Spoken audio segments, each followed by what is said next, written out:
Only 5 minutes. And so we use our time to ask you specific questions. Breaking news in just 8 minutes and 34 seconds. Attorney General Pam Bondi interrupted Congressman Jamie Raskin 17 times.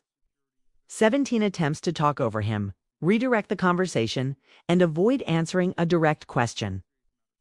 But on the 18th moment, everything changed.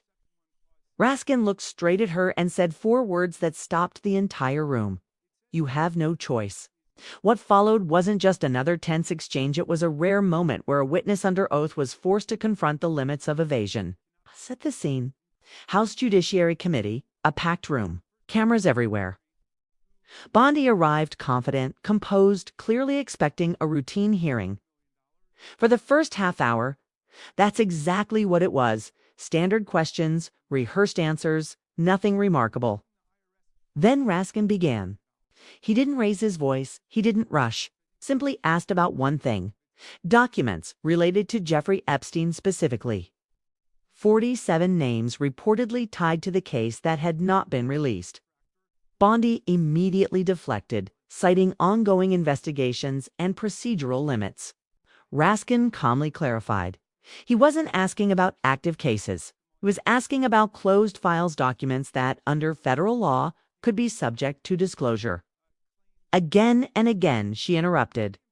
Again and again, he returned to the same question.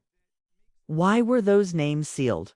As the exchange continued, Raskin introduced internal memos suggesting that career officials had recommended release with redactions if necessary. He pointed out that concerns like national security and victim protection had already been reviewed and addressed. Bondi continued to resist, offering broad justifications but no specific answer. Then came the turning point. When national security was cited, Raskin offered to move the discussion to a closed session immediately. When that didn't resolve the issue, he referenced another memo indicating there were no classified concerns. At that moment, the room shifted. The question became simpler and harder to avoid. Does any actual justification exist for keeping these names sealed? Bondi hesitated. Pressed further, she said she could not provide an answer in that setting. Raskin didn't let that pass. He pointed out the distinction. She didn't say she didn't know. She said she couldn't answer.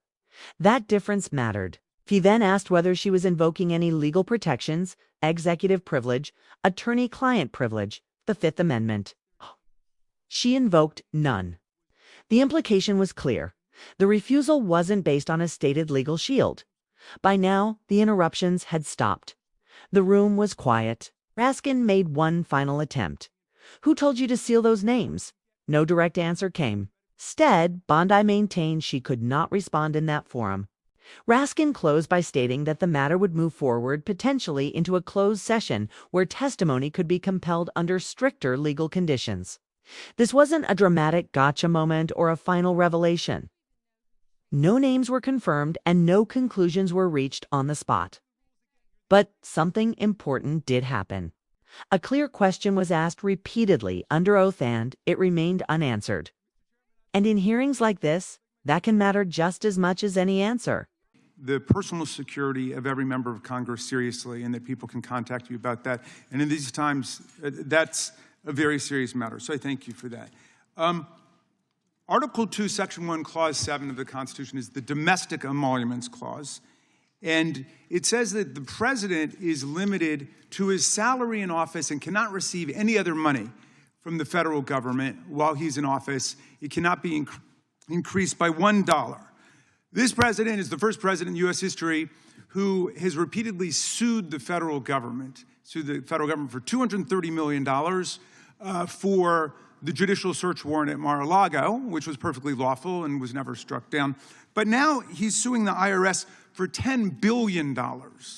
He's suing the IRS for $10 billion, which I think is around 80% of its annual budget, because his tax returns were leaked. And they were illegally leaked by a private contractor who actually is in prison now, Charles Littlejohn.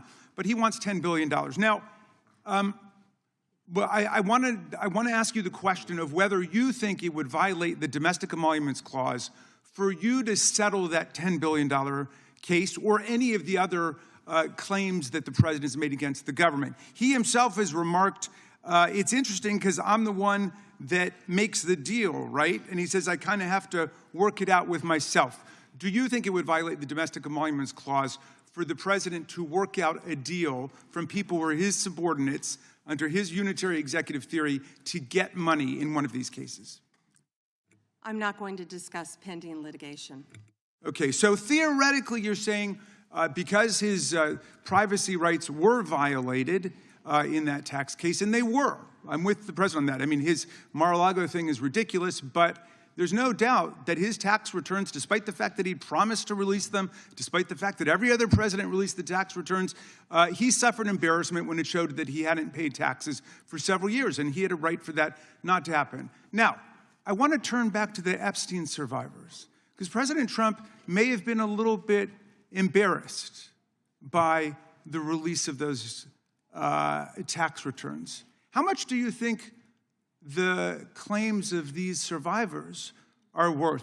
As the good congressman from Kentucky just pointed out, there were lots of survivors who had decided, for reasons of their own, never to release their names. That determination was represented to people in Congress, and we built it into our federal law that their names could not be released, and yet you published their names, their phone numbers, their addresses, personally identifying information. If Donald Trump can get $10 billion, theoretically, from the Department of Justice, how much should these people get for a far worse violation of their privacy rights and a far greater danger established to them in their lives? Do you even know who Chase Mulligan is? You're so obsessed with, you don't, do you? I'm going to teach you the rules again. You're the Attorney General of the United States. We have rules here. You're obsessed with him. You're the Attorney General of the United States. You're obsessed with Donald Trump. You have Trump derangement syndrome. Mr. Chairman, I'd like my time Mulligan will restored. be I'd like my time next week restored. in your district. In your district, and you don't even know about it, about keeping children safe from online predators. Time belongs to the gentleman from Maryland. The gentleman can proceed. Yeah, and I want the whole country to look at this, because this is the Attorney General of the United States, whose job is law enforcement. We've never had a witness who has misunderstood our rules and been unable to conform his or her conduct to our rules before. We have only 5 minutes, and so we use our time to ask you specific questions. How long are you giving me to answer? Excuse me, I'm not yielding to you right now. I'd like that second restored too. So, Ms. Bondi, the way it works is we ask you a question, and you answer it, and if you go off on a wild goose chase, another tangent, you start reading statistics, or you start talking about stuff going on in our district, and by the way, I invite you to my district. Come to my district, but that's not what we're here to do today, okay? So, and you do that, then we're allowed to say we reclaim our time. At that point, you have to be quiet. You have no choice. You have to be quiet. So I hope you understand the rule at this point. Now, here's what I want to ask you. You're in law enforcement. We've seen all kinds of evidence of crimes. And when we go over to the Department of Justice for the 4 computers for every member of Congress, we see more evidence of crimes.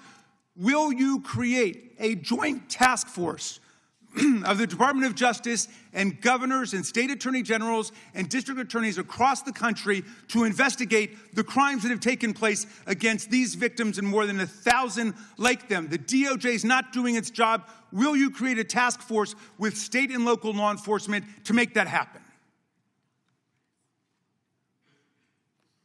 Gentlelady can respond if she wants to.